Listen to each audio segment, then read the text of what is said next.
There we go. Hot mic. 94.3 The Ox. There we are. 94.3 The Ox. It's Whiskey Myers. It's not just you. Lonely East Texas Nights on your Monday ride. 8:28 now. Time for Coffee Talk. Brought to you by the Comanche Chamber of Commerce and Agriculture. Check them out at #Explore Comanche, Texas. As we say good morning and welcome in Cynthia Newton with Home Counseling. How we doing? Good morning. We're doing well. School's almost about You look so much different this Monday than last Monday. Last Monday, life was kicking your butt. I got a week and a half, man. We're on the final countdown. Yeah. You can see light at the end of the tunnel, and you're pretty sure it ain't on a train. I am, yes, absolutely. All right. Good deal. For all you parents out there that are on that final countdown, we are in this together. We're going to make it. Yep. So, anyway. So today, being that school starts for a lot of us, I know not everybody, but a lot of us in this area, next week, I wanted to kind of talk about something that's related to children, and especially in going back to school, and then next week I'm actually going to do the same thing, because we're trying to get back to school, Sure. Right, okay. By the way, It's a big deal. By the way, just let you know, don't go shopping on the weekend for back to school stuff, because it was like overwhelming yesterday. I'm just going to tell you that. So. And this coming weekend, and this weekend's going to be wonderful. Okay. So anyway, just be prepared.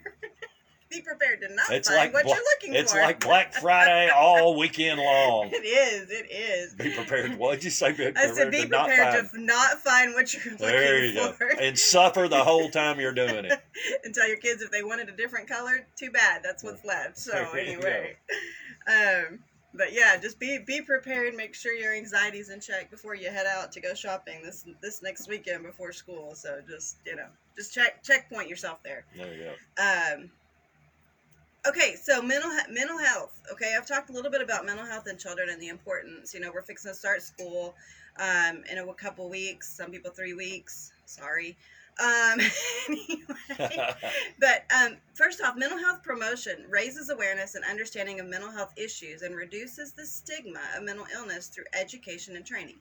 So when you think about this, you know, we still come back to a stigma of mental health of I'm crazy, I'm this, I'm that, you know, or that they're crazy because they have whatever, you know, is wrong with them, or they have to take medicine. And parents and teachers can play a huge role in promoting mental health in their children and students. I mean, that stigma in and of itself can go away just by, you know, being aware, being open, not criticizing. You know, sometimes we can say things as parents, as teachers, as adults, you know, we just are like, did that really just come out of my mouth? You know, and your kids are listening. Yeah. Soaking it up like a sponge. Listening. If they're watching TV and they're on a tablet or they're doing something else, trust me, they're still listening to you. Do not think that they are not listening. But the knowledge of parents being aware of their children's mental illness is important to recognize by looking at daily patterns in their interaction with peers and daily activities.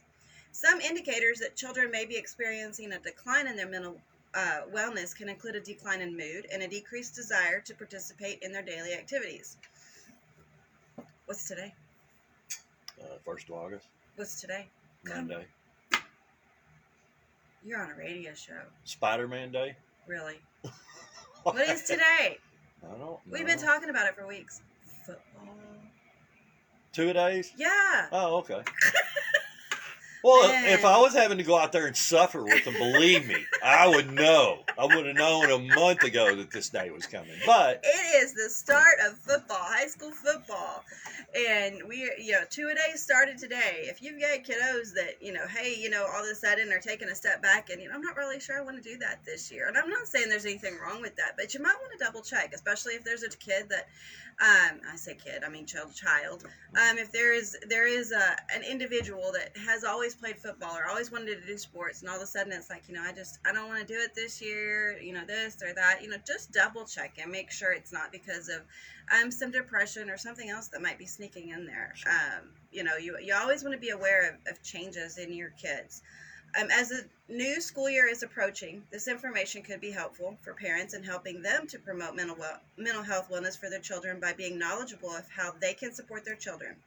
Being knowledgeable of this, parents can learn some strategies and indicators to promote overall mental wellness for their children. So, What can we do? All right, I'm sitting here telling you, yeah, okay, you might have some kiddos with a few issues here and there. What can we do? Family members, teachers, staff, I mean, anybody. Help children to recognize and celebrate their strengths. Okay? Teachers, y'all are back in school classrooms today, getting ready for school to start. You know, helping them recognize and celebrate their strengths. This is a huge change, you know, from where we were many years ago, and we're, you know, that strength based and really looking at the positive. I mean, we all have weaknesses. Sure. Every person has weakness. Every kiddo in your classroom is going to have something that they don't do as up to par as somebody else. That's okay. Parents, that's okay. They may not be that A student in social studies, but they are in everything else. That's okay. You know, they may be stronger in areas than others, and help them recognize and celebrate those strengths. You know, be careful about pushing to complete perfection. Be careful about that, because that can actually in turn cause more mental anguish for them as they get in school. Sure. Provide a safe place where children can talk about things that are concerning them. This goes for parents and teachers. Okay, I mean, kiddos may be having some issues at home and they don't have a safe place or anywhere to go, you know, but when they go to school, that becomes their safe place that they can talk. Make sure that you have that open door policy with your kids. Make sure you say, hey, if you need something, I'm here. Come find me. Let's talk. You know, being open and being aware of that is going to be huge. Parents, please, you know, be aware that your kids may want to come home from school. Something may have happened. They were scared to talk about it at school. They're coming to you. Make sure you know that they can talk to you about it. That you're not going to just talk down to them for, you know, whatever, just it'll be okay tomorrow, it's not a big deal. Make sure you listen, because it might not. There may actually be something going on at school that is uncomfortable or upsetting to them. I think it's real easy you go, hey boy, what'd you do at school today? Well, I had a test and I didn't do as good as I thought I wanted, you know, and well, you should have done better, you know. Absolutely. Just to throw, well, I ain't what I'd have done, you know. Yeah. Or why didn't you study harder? Or why didn't you do this? Or why didn't you do that? You got to find a way to avoid that, if you have to sugarcoat it a little bit, you know. Absolutely. Or else when you do ask them, they ain't gonna be telling you. You're right. So help children to problem solve and develop action plans to address difficult situations. So like the test situation, you know, I mean, look at it as, you know, a way to grow. Okay, maybe they failed a test, and, you know, I mean, you know, okay, it's, you know, this may not have been what you wanted to do. How can you fix this in the future? What can we do differently? You know, let's look at it from a more positive. What do you feel like you can do to do better next time?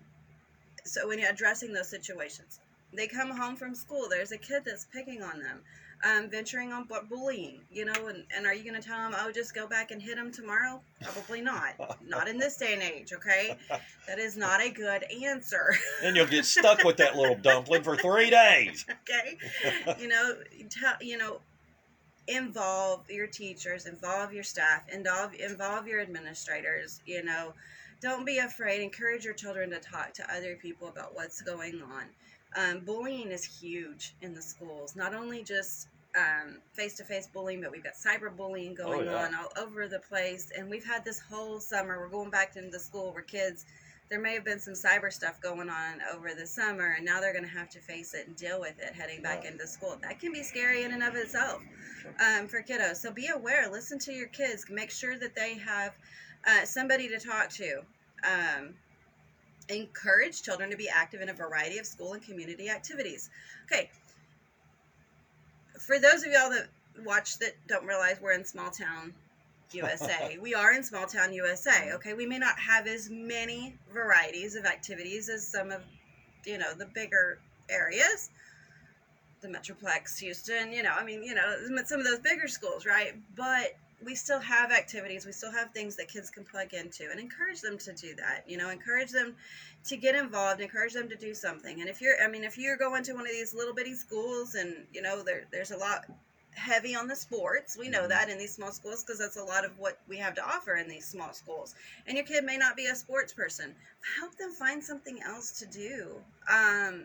You know, to still have something that they're involved in, that they don't feel like, oh, just because I don't play sports means I'm not going to be an important person in school. That's not true. Help them find something that they can do. Make sure that children have time to unwind and relax in between scheduled activities. it's fixing to get busy. We've got football practices starting today. We're going to have football season. Then we're going to have, Band is yeah, going. and we've got little, I think we've got soccer starting, little league stuff going on. I mean, just you name it, it is starting to get busy. Okay. It's going to get worse. Yes, yes. We know this. It's going to get worse. All right. If you are constantly running from one thing to the next and not giving your children a time to just relax and unwind, you are causing them to be more stressed. You're causing them to have more undue stress. If they don't have any time to unwind until, hey, it's bedtime, it's time to go to bed so you can get up to school, it's going to take them longer to go to sleep, which means Sure. they're not going to have a restful sleep to go to school the next day. So be aware of these things. You've got to give them some downtime, even 15 minutes. 15 minutes. Hey, let's go blow bubbles. I know that sounds so dumb, but it works. Okay, hey, 15 minutes. Hey, let's go jump on the trampoline. Just something that gives them a little bit of just non-structured time to unwind and relax. We need that as adults. Sure. We know that. Yeah. So just be aware. Your children even need that much more. Help children understand the connection between physical and mental health. Making them aware that there's physical issues and there's mental issues, and helping them understand, I'm not hungry, I'm down, I'm losing weight, and all these other things that may not be physical. It may actually be mental, and helping them to understand, hey, let's look at this a little bit more and see what might be going on. Emphasize importance of healthy lifestyle choices. We hear this all the time, yeah. every time. Well, how easy is it to run to Sonic, get you some food at the end of the day? We'll run by McDonald's, run by something. Okay, yeah, whatever. Not worry about food. Not worry about dinner. As you're running from one out of school to the next thing, it's like, let's run through and get you some food. Okay, may not be the best choices. Every once in a while, sure, but every single day you're not making the best lifestyle choices, and you're teaching them also that quick fix meals may be easier, or quick fix, let's go pick it up, may be easier than hey, let's go home and it doesn't take 15-20 minutes to get something that's a little healthier. Mm-hmm. If you have it ready. I get it, guys. I'm running on I'm a single mom too. It's just all these things that are coming in, and sometimes it's hard. Yeah. It's hard, you have to be prepared, but do things healthy lifestyle. Let's go take a family walk. Let's do things together to help us, to show them what a healthy lifestyle choice is. Help children learn the skills and empower them to make good decisions.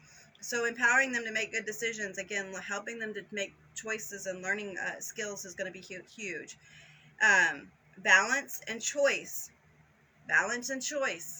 Okay, choices may not always seem like, some of the choices may be more heavy, and it may seem out of balance, but that doesn't necessarily mean it's a wrong choice. Right. So understanding that it may not always balance out, but we have to look at choices with children is actually absolutely important. Promote a healthy body image by positive role modeling. This is the time when school starts, kids, especially over the summer, we haven't been maybe doing different things, and all of a sudden we get back into school, and I start worrying about my parents. I start worrying about, this or that, or somebody says something about, oh, you've gained a lot of weight this summer, or, oh, you've lost a lot of weight this summer, or, you did something different with your hair, all these things. How you talk to kids and in front of kids is going to be how they respond to it. If you're walking down the road or you're driving down the road, we don't walk here. It's too hot. Right. But we do. But anyway, if you're driving, or you walk into a store and you say something about, wow, that person's gained a lot of weight over the last few months. What are you saying to your kids? That's not okay. That means that, okay, well, I've gained some weight this past summer. So do you think I'm fat? Do you think I'm overweight, Mom or Dad or whomever? Now what do I need to do? So I've got to go to an excess. Okay, this is exactly how eating disorders develop. Yep. Exactly how they do. So be careful. Be aware of what you're saying. It's really important that you're promoting to your children, and you're saying things in front of your children that you would want them to hear as if you were saying it to them. Right. Okay, so that in and of itself is going to help promote positive mental awareness in kids. So look at this. All right, parents, teachers, administrators, everybody, school starting. We appreciate y'all. We appreciate everybody that helps take care of our kids. Get your mindset, get things ready. Make sure you have positivity, and make sure you're moving forward, and make sure that your kids know that you they can come to you and they can talk to you about anything that's going on. But be aware of different changes so that if you are seeing changes, as always, I'm going to encourage you to get them in for help. We're here at Hope Counseling of Texas with offices in Comanche, Hamilton, Dublin, and Eastland. 325-356-0075. Anything that we can do to help you as you're fixing to start that school year, 325-356-0075 or 1105, either one. Comanche, Hamilton, Eastland, and Dublin. We are taking new patients. So, if there's anything that we can do as you're fixing to start school, just know that we're here. All right, Cynthia Newton with Hope Counseling. Thanks as always. Thank you. We'll see you next week. All right. The quality healthcare you need at CCMC. Primary care provider